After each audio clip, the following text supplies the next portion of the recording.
Hey friends and family, this is Marilyn from tarotclarity.com, and I thought I would do a video today on the numbers 369. The inspiration for this was Tesla. Sometimes I'm a terrible insomniac. I typically don't sleep very well at night, and especially when I want to do my homework for, say, like a true crime video that I'll do. Sometimes I'll go to sleep listening to a case on another creator's channel. But what I've discovered happens even though the sound of a person's voice lulls me to sleep, and that has been helpful. The content of the material has been disturbing, and sometimes I'll have these dreams about what I'm listening to, and it's like, I don't want that in my psyche. Consciously, I can weed it out, but like, I don't, if you're sound asleep and some information comes in, especially if it's disturbing, I decided I really don't want to hear it, and I don't want to dream about it. So then I decided that when I go to bed at night, I'll just listen to channels that have interesting topics that can't really hurt me or disturb me too much, if at all. And so I decided to, last night I decided to listen to a video about Tesla, because he's somebody who fascinates me. I've mentioned it in the past. My husband and I go to Niagara Falls, usually yearly, sometimes more than once a year. And of course, Tesla was fascinated by the power of the water in Niagara Falls, and he had a presence in Niagara Falls. And Tesla is someone who fascinates me, as he fascinates, I think, most people who know about him. So I listened to information about Tesla last night, and I had really cool memories. I can't say that I dreamt about anything per se, but I had memories when I woke up about 369. So I figured it had to do something with Tesla, and sure enough, of course, Tesla held those numbers in high regard. And then I thought, well, how fascinating, because tarot is about numbers too. It's about numbers and suits and higher order cards. But a lot of tarot, from my perspective, not everyone's, but from my perspective, tarot is about numbers and seeing numbers and having a relationship with understanding what numbers mean. So for 369, it seems as though Tesla felt that those numbers were the secret to everything, and if you did things with respect to 369, or if you looked for things perhaps that had a 369 connection, it was significant. Now, very loosely, I think very, very, very loosely, I think, he saw 3 as a connection. He saw 6 as harmony, and then 9 as transformation or rebirth, which is not too dissimilar from how we see 369 in tarot, or at least how I see them. Now, there's a little bit of leeway with how I interpret the numbers 369, but all those things that come from him can also be encompassed in those individual numbers. Let me flip the camera and we'll take a look at some of the cards, and I'll be using a Dodal deck by Sullivan, Hismans, Tarot Sheet Revival, because some of the early Italian decks didn't have numbers on them, and some that did have numbers on them didn't necessarily assign 369 to the same cards. I kind of belong to the belief that even if the 369 cards, the Empress, the Lover card, and the Hermit card, even if they weren't always 369, it's like how you end a race is really what matters. Doesn't matter so much how you were born into this world, but kind of matters how you ended up, right? And so I kind of see that with my relationship with 369 in the cards. So let me flip the camera and we'll take a look at the 369 cards of the Dodal Tarot deck. I also want to comment on these headphones. When I wear the headphones, when I wore the headphones not too long ago, a lot of people said they couldn't hear me. And then when I did a video without the headphones, those same people never told me whether they could hear me better or not. So, and the only people who responded that they could hear me just fine with the headphones were people who heard me just fine with the headphones and without the headphones. So I'm just going to go with the headphones. I have a very loud husband and my windows are open. And so I imagine that there will be a lot of noise from outside. So I kind of just want to use the headphones and to buffer any sound. So for 3, the established number that we have for 3 is the Empress. Now, I don't know how many of you are familiar with my numerology playlist, but I will link it down below. It was one of the first things I did on my YouTube channel, so it's a number of years old. And I'm not very sophisticated now, but I wasn't very sophisticated back then. My material is extremely well researched in that video, and the content is very good, but my delivery, sometimes my camera went sideways, so you have to tolerate that. But if you're willing to tolerate my lack of sophistication with the camera, just close your eyes and listen to the content, because the content is excellent. Any rate, it's a playlist for numbers, including the full 0 through 10. I never did it beyond 10. I should, but I didn't. For 3, for the Empress, I think we speak, in that video that I focus on number 3 with the Empress. I speak of like female power, but there is also the aspect of growth, right? Because women bring forth life. I mean, men contribute to it, but women see it through to conclusion, right? And women nurture, typically for the rest of their lives, if they're, I guess, typical mothers, right? I see 3 as a card of protection and connection with other living things, because after all, if you give life, right? If you give life, you're connected to other human beings. So let's look at the Empress as a significant number of power in Tesla's world. I don't know if Tesla had any interest whatsoever in tarot. He may have thought it was a frivolous, silly thing and not worth his time.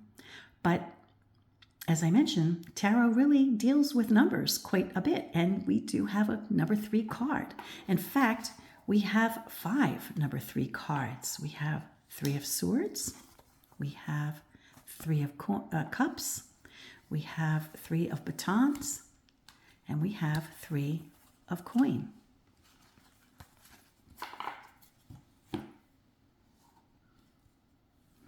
The number 6 card can be seen as harmony and love.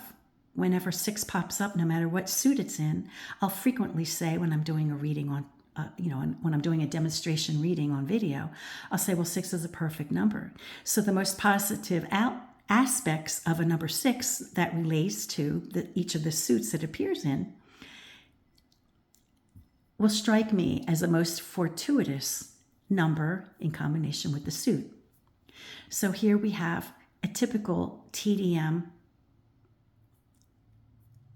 number 6 for lover card, right? We have a man who's got 2 women, could represent choice. It could mean, the choice being sacred and profane love. He's more attracted to the young woman, but, common sense tells him that the other woman is maybe a better choice. Some people say, see this card as, a man splitting from his mother and joining his wife. So there's a few ways that you can interpret this card. I think it's important always to see cards in the context of the question being asked. We have a blindfolded Cupid or Eros, shooting his arrow, which in this case the trajectory seems to be more or less either splitting between the young man and profane love, or just catching the gentleman himself. We also have a few 6s other sixes in this deck. We have 6 of Swords. Even though in the Dodal deck the number is not proper, we know by looking at the swords and the number of them that this definitely represents 6 swords. We have 6 cups, which they got right with the numbers.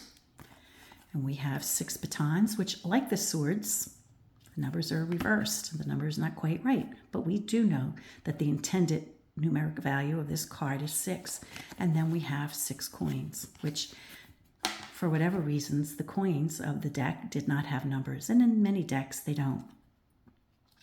For number 9, I see number 9, the Hermit card, is age, wisdom. Depending on the context of the question, it could be somebody who's wandering, somebody who's, traveling, So there is a certain amount of leeway visually. You can see any of the cards, right? But just keywords for the card itself, for the Hermit card itself, I see as wisdom, old age, passing time. If there are a few other 9s in the spread, then I would see it as rebirth or rejuvenation, because 9, that's the assignment that I have for 9, is, the end of something where it's about to be recycled or begin again, which takes us to 10, which is, right in tune with the Wheel of Fortune, right? That could also mean rebirth and continuing a cycle. And as well as having this 9, we have a few other 9s in this deck. We have 9 swords, 9 cups, which I interpret as a wish fulfillment card, courtesy of Atea's contribution, 9 batons, and 9 coins. Now, other words that I woke up with, kind of echoing in my mind were the words energy, frequency, and vibration. Energy, frequency, and vibration. I think those were words that were very important to Tesla, right? As were 3, 6, and 9. So I was wondering, and I don't know if this is true. I did not research it because I'm trying to do a video just based on observation and feeling. But I was wondering if he saw a connection between 3, 6, 9 in energy, frequency, and vibration, and in what order, So let's take a look at 3, 6, 9 and the concepts of energy, frequency, and vibration. Now, in my head, I think I've come to the conclusion, just thinking about it all day, that energy, frequency, and vibration are indeed in the same order as 3, 6, and 9. Now, I guess it's possible to reconcile anything to anything else if you see connections. I think if that's the whole beauty of tarot, right? Is you have a question and then you reconcile the cards to the question, right? You interpret the card to answer the question. You'll hear me frequently say in the context of the question. When I say that, what I mean is this card can have several different meanings, but if I relate it to the question being asked, this is the application that I'm choosing to connect the cards. And every one of you who reads the cards has that right and that privilege to connect a number or a card to the question in any way you see fit. And it may not be the way I do it, but I'm not wrong. I'm the one who's interpreting the cards. And if you lay your own cards and you see those cards appear and you interpret it in a different way, then if I see it differently, you're not wrong, because those aren't my cards to interpret. You see what I'm saying? Now, it's always a really good exercise to see how other people interpret cards. That's why I do it, because I think sometimes people don't trust their instincts and they think, oh, it can't be right. But I'll tell you what, anytime that I've ever held back on something that I thought I saw and I didn't speak it because it didn't seem like it could make sense or it didn't seem logical, as it turned out, I was right, and I should have spoken what I saw. And so now, this has been for a number of years, like at least 20 or 30 years, when I see something, no matter how nutty it sounds, I'll say it, because a lot of times it's on point. At any rate, I see the Empress as number 3, as energy. Who has more energy than a mother? My goodness. I mean, I'm a grandmother. I'm an old woman, and I have my grandbabies here all the time. And I'll tell you what, I might not have felt the energy that I expended as a younger woman when I could do more than one thing at the same time. But I'll tell you what, on the days my grandbabies are here, I don't spend as much energy doing anything else. I could clean this whole house all day and not hurt as badly as I do after a day running around my toddler grandchildren, right? So I see the part of the feature now in the context of looking at it as energy. I not only see the Empress in the ways that I mentioned already, but I think I can start seeing her in terms of energy, right?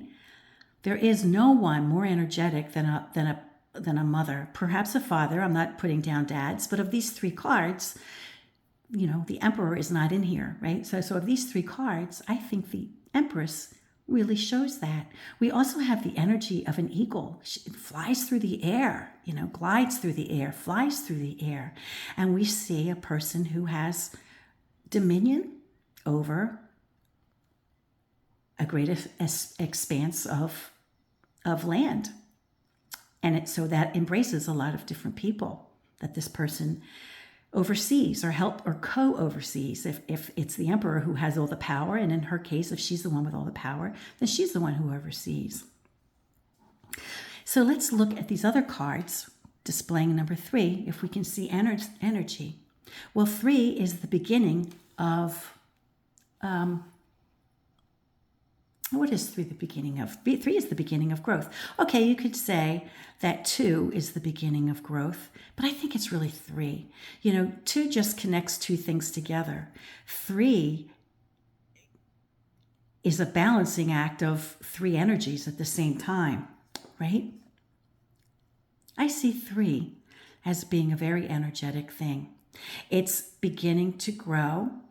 It's not mature like a 10 or a 9 or an 8, but it's beginning to show promise. The ace shows promise. Okay, the ace shows the beginning of promise. The 2 shows a little bit of progress, but the 3 shows you're on a good trajectory. If you continue this way, you're going to accumulate or you're going to grow, right? So I think 3 is a number that begins to show a momentum, a growth. 3 coins. If we look at it as energy, the things that money can buy. Now, we might already say that with the coin cards, but maybe especially we can look at it with the number 3, right? I'd rather have 3 coins than 1 or 2, and you could potentially invest 3 coins to exponentially get more. I have this in a different order than I thought I did. Swords. I see swords as an active suit, as I do batons, right? They are, if we want to look at them, male and female suits. The coin and cups are generally seen as passive suits, and the phallic suits, right? The ones that are phallic looking, they're more active because they're, sometimes people would, if they speak in terms of in binary terms, they would say it's a masculine suit or it's the male energy. But we know that women can have male energy, and we know that men can be docile, so it's not literally that. So 3 swords, it could be the energy moving, a momentum, right? A dynamic of moving forward in agitation, in communication, in anger, in language. It can, if you see a lot of swords, for example, you might even suggest internet, if it could be related to the context of the question, because some people, including myself, see swords as a suit of air, right? So if we have 3 swords, it could mean an increase in, online activity or online communication. It can represent a growth spurt in your brain for sitting down and writing down notes or creating a video. I think when you have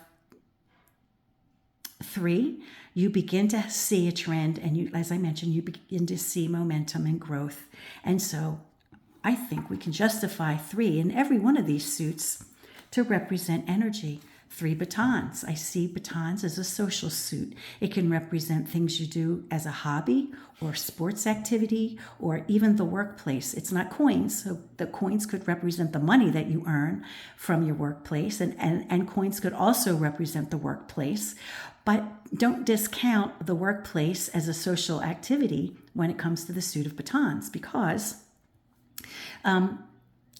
most of the people we socialize with for the 40 years we're working tend to be people in our workplace, and whether we like them or not, or we consider them friends, they're still a significant part of our social network. So 3 batons. If you see, now batons doesn't have to just mean a social activity. It can represent whatever element you assign to it. I assign fire to it, so it can represent, in some cases, fire. It can represent, a spark in the case of a 3, a spark of a substantial spark. It's beyond being a spark, but it's become a flame, right? We can see it as summer. I see batons. If we want to pinpoint a time of year, if I see a number of batons, I might think, if we're asking when something might happen, and I see a lot of batons, I might say, well, probably in the summer, right? And if the numbers are high or low, I might say early in the summer, or if it's a high number, the highest number in the batons, if it's a high number, I might say later in the summer. And, we see a lot of growth in the summer because springtime is when the waters melt, and then the earth, becomes less solid, and then the earth, the plants can drink the moisture in the water, and, and then they get green and beautiful and lush again. So that takes a lot of energy, I think, So I think, even using the 3 of batons, trying to connect it to energy, I definitely think there's energy. Now I have, what did I already do coins? I'm getting so silly. Oh, I did, okay. 3 cups. Now, I consider most of the time that cups have to do, with water or any kind of liquid. It doesn't have to be water. In the context of a question, especially if somebody is missing, I think when I did my readings on Riley Strain, before his body was found, whenever I saw cups, I related it to bodies of water. So, and there were a few cups in his reading, and there was the temperance card, which in the context of the question, where he might be found, a lot of the water came true. So, don't overlook cups as signifying water. That's why I associate water with cups. So we have the motif of something beginning to flourish. So we see a plant. It's not a very sophisticated plant. It's only got 2 branches and 2 leaves, but it's starting to get there. And also, this interesting little thing, we almost have a flame between these 2 cups, right? That heats that one. I don't think that's ever been, I don't know if that was intended or not, but that's how I see it. So you could see 2 people or two things combining as the incentive, putting fire under the third to either create something new or to just even extend more energy than they did. And I think that's it for number 3. So I think when I see number 3, a new thing that I can think of besides the things that I've always thought of, it could represent energy. It most certainly can. Okay, let's take a look at 6. We have the Lover card. Some people call it the Lover's card, but look at the language. And if it's la, or le, le, it would represent a singularity. So we have the lover in this represented in this card. But the young man has 2 women, and there is a Cupid. Now, if we think of love, we most certainly can think of, if we think of, the concept of love in its purest form, it's just, it's just harmony. It's just balance. It's just wonderful feeling, right? It's, it definitely denotes a high frequency. I mean, look at the agitation around Cupid, right? If, that, I guess you could say that that's vibration. So maybe we can argue that number 6 could be vibration, right? Because we do see a lot of that here. And a arrow quivers when you pull it. And then the string will vibrate. So maybe I'm rethinking this.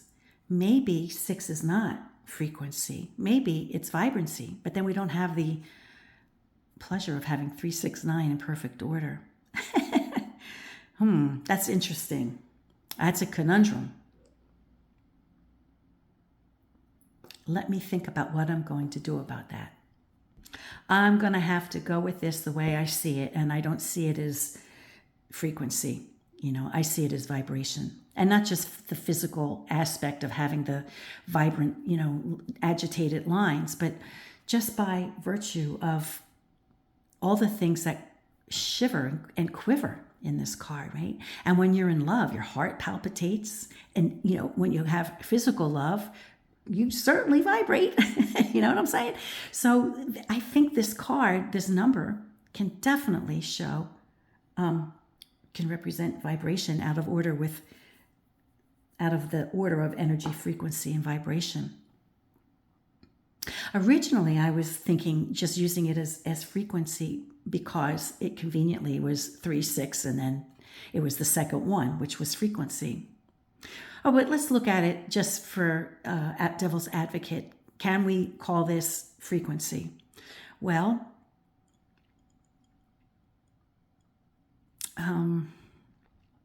if we think of the card as love and, harmony, that's not necessarily something, that is a high vibration. That's a high, but that puts it back on vibration. I'm talking about frequency. I don't know. I don't know if I could see this as frequency, but if you can, I would really appreciate knowing your argument, for it. And because I would like to hear that point of view. But I'm going to go with number 6 as vibration for the reasons I just mentioned. And I'm sure there's more. Also, as I mentioned in the beginning of the video, it's not always just about love. It could be about a choice between sacred and profane love, or just having to make a choice in the workplace, or a choice in your family life, or something like that. Okay, let's look at the other number 6s. And I'm going to do it in this order this time. Okay, so we have 6 swords. It almost looks like scales of music, doesn't it? And then there's something in the center. So something in the center, if you just look at it visually, can be nourished by the tension that's in these embraces, right? And if you were to think of this as a bow and you pluck any one of these strings, you can see the vibration that you would have. Now, of course, I have a thumbnail word in my head for the number 6, and then for the suit of swords, I have a number of things that I typically will associate with the set of swords. And it comes with years of practice that you begin to immediately understand the connection, so that you don't have to go through the entire repertoire of what 6 of swords can mean. It gets to the point where if you look at your spread and you give it a minute, and I've been reading the card. I think this is my 48th or 49th year of reading the cards. I'm so close to 50. But I've been reading the cards for so long that I can readily understand how to put it together. I typically can.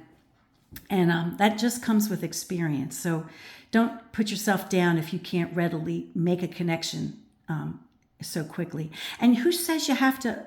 Okay, I'm going to turn the camera so you can see me tell you this. Who says that you have to interpret the cards in a snap, right? We're so used to things being instantaneous. And although when I do my readings for you guys, I'm doing them, well, they're on video, but I do the video, it's live, you know, it's not staged, it's not edited. You know, my videos are definitely not edited, you know. Sometimes I pause and come back to it, you know, because, you know, my husband comes to the door or something like that. But for the most part, you know, what you see when I'm doing my videos is definitely what is happening. And so I think we're so used to thinking that you have to have an immediate interpretation, but sometimes you have to look at something for a little bit. And there are times when, you know, I do the readings quick because I have to do them quick because of the format of the video. So I have to come up with a first impression rather quickly. But if I do, you know, the same reading or with the same subject matter for myself, you know, away from the video that I'm doing for the public, I'll sit with it and I'll look at it. And you know, it's good to have like a quick interpretation, just like with fast chess, right? When you play chess fast, you put down a move and you do real quick, and it's good it's a great exercise for your brain. But sometimes there's nothing more satisfying than playing a long drawn out game of chess too, you know? So they both have their merits. So anyway, I'm going through a lot just to tell you, sometimes you could just let cards sit, you know, and you can look at them over time. If something is extremely important to get right or extremely important to understand or to get the most benefit from it, sometimes it's not a bad idea to sit and look at the cards. And, you know, there have been times when I've had cards up for an hour, you know, and I would even leave the room and go do something and then come back and check it out again. And there are other times when I can just immediately understand what I'm looking at. But don't feel as though you have to immediately get it the second you lay the cards down, because that comes with experience. And even still, after all these years, sometimes I still, you know, will consider it a spread, you know, for a prolonged period of time before I feel as though I fully understood it. Sometimes messages are so hard to figure out. You know, sometimes you put cards down and it's like gibberish, you know, and it's hard. And I've, you know, experienced this on video, you know, where you watch me to see me interpret the cards, right? So sometimes I'll put down the cards and go, what the mess is this? You know, those are the ones that I probably need to step back from and look at it. But I don't have that luxury when I'm doing these demonstration readings, right? So, but sometimes, you know, the ones that don't seem to make sense, it can mean one of two things. If they don't make sense, it can mean you're not meant to know the answer. You know, forget about it. You know, forget about it. You're not meant to know what the answer is, or the answer is unknowable at this time. Like you think of the magic 8-ball, you know, the answer not so clear or something, whatever it said. So that's a possibility. But other times, there's always a connection, you know, and that's the thing I've learned, and that's the discipline that this has taught me, you know. The discipline in reading the cards has extended itself to every aspect of my life, because the discipline has taught me to see connections between things. See the connection. I'm going off on a tangent. I hope you don't mind. But there's a connection between everything. It's almost like a thin line or thread, you know? And, that fits perfectly with frequency. Well, no, I mean vibration, doesn't it? Because and if we're all connected with a thread and we move, you know, it causes a vibration that's connected to every other thing. So yes, I think number 6, and in my ramblings on, I think I even proved the point that I think 6 does very easily and comfortably represent vibration. All right, I'll get back to flipping the cards. Flipping the camera. Okay, then we have 6 cups, which seems to be a very harmonious thing. It's almost like seeing the Lover card to a lesser vibrancy, but still, and if you saw both of these cards in a reading, especially if somebody needed good luck, or even if it was just matters of the heart, or improving, something that has an emotional context to it, I think these cards would be most beneficial to believing that, harmony can be restored, especially if there's a card that might show restoration, right? So 6 cups, it could be celebration, having lots to drink, 6 people sitting at a table, right? I mean, some people see it as a road, direction, these arrows point, right? At the end and the beginning. We don't, those of us who read with TDM, I don't think we typically concern ourselves with reversals or upside down, and right side up. And for the most part, when I shuffle my cards, I orient them so that they shuffle upright as much as possible. Sometimes I don't know which way is upright and which way should have been down, and I don't concern myself with it, but I will take note of the way an arrow points, or if this does pop up upside down. I'll make a mental note that this card was upside down, and I'll upright it. But I might pay a little more attention to this card in the reading, because when I laid the cards, it demanded my attention, right? So even if I'll just make a mental note, okay, that was upside down, but it's the 6 of Cups, and I'll understand it as the 6 of Cups, but I'll emphasize the particular meaning of the 6 of Cups in the context of that question. So frequency, celebration. No, I think it's vibrancy again. I think we satisfy vibrancy, celebration, activity of people, batons.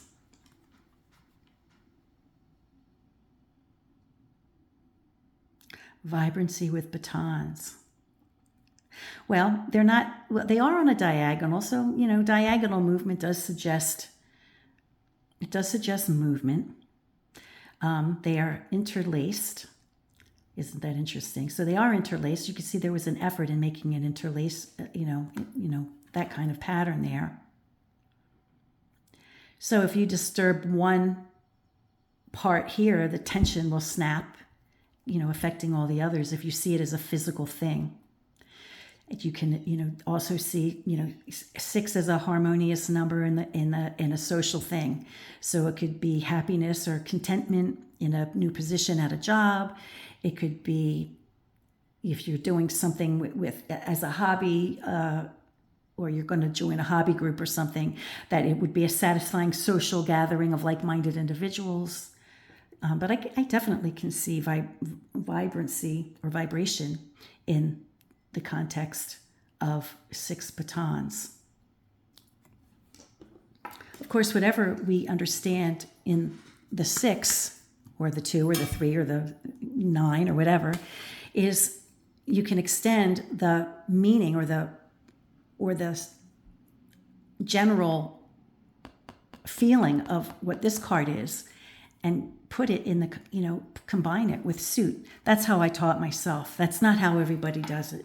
And who am I to criticize anybody? I had to teach myself because there was nobody around to teach me. And so I came up with some ideas that might be crazy and, might not make sense to other people who are more learned on the topic. But I just, I had to teach myself, and the methods I show you are the methods I came up with, right? And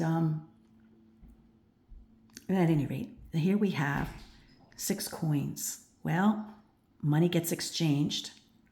You exchange hands. Every time you touch a coin, you hold the vibrations of about 10 million other people who ever touch that same coin, don't we?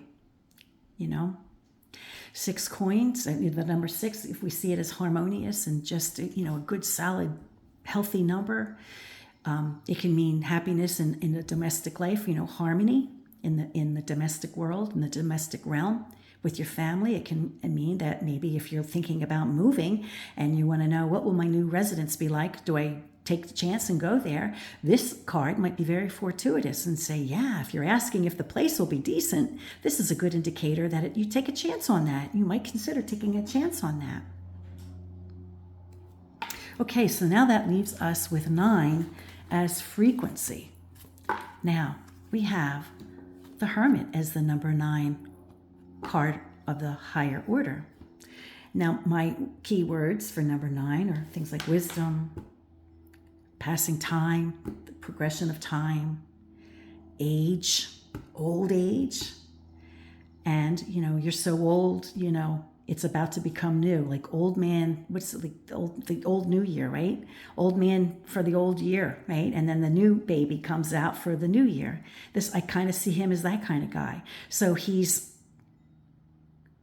about to change, or he's about to pass on even, or the old ways, because 10 comes right after it, right? And 10 is the Wheel of Fortune, which is a cycle. So, and if by the time you reach number 9, you've been a few places, you've seen a few things, I think it's safe we can associate the number 9 with frequency, right? Let's look at some of these cards. Okay. Now, in this case, the sword is facing up, but it could just as easily be facing down sometimes. And so when I see it, I don't typically know which way this would have intended to have been in the first place. I can tell the other cards. I can tell picture cards because I know when they're supposed to be upright. I can tell cups because I know when they're supposed to be upright. But I don't split hairs when it comes to these cards. Whatever the pips are, batons and swords in particular, and coins, whatever way they fall is usually the way I leave them. And then I just take note of whichever direction the arrow's pointing. So now we have 9. I mean, this contraption is pretty tense. There's a lot going on here. If we pull this center thing out, maybe the whole thing will collapse, right? Now, I don't know how that proves frequency. It could be argued that it proves energy, and it could be argued that it proves vibration, although if we pull this out, will they vibrate or will it just fall apart? So I'm not necessarily seeing that the 9 of Swords clearly illustrates frequency, other than by sheer volume of being a high number. It can be frequency. It could be an escalation of bad behavior. If there's, if a person is frightened about something, or if they feel at risk, and we see this card in that context, right? Be like, yeah, take care, be very careful. Maybe it could represent the frequency of high crime in a particular area, if we read it in that context. Now, I interpret 9 of Cups when I see it. My first thought is wish fulfillment, because it's, a high number it's a high numeric value in the realm of the heart. So it really makes sense, that anybody would have named it a wish fulfillment card. I mean, I think Attea is the one who did, but probably he probably learned it from a little old Italian lady. Who are we kidding? Where 9 hearts, represents like, my heart is so full. My heart is just so full. Or I have so much love in my heart. Or there's so much to celebrate, And if we don't look at it as liquid in a cup, or, celebratory feeling, we could look at it as rows of people, rows of things.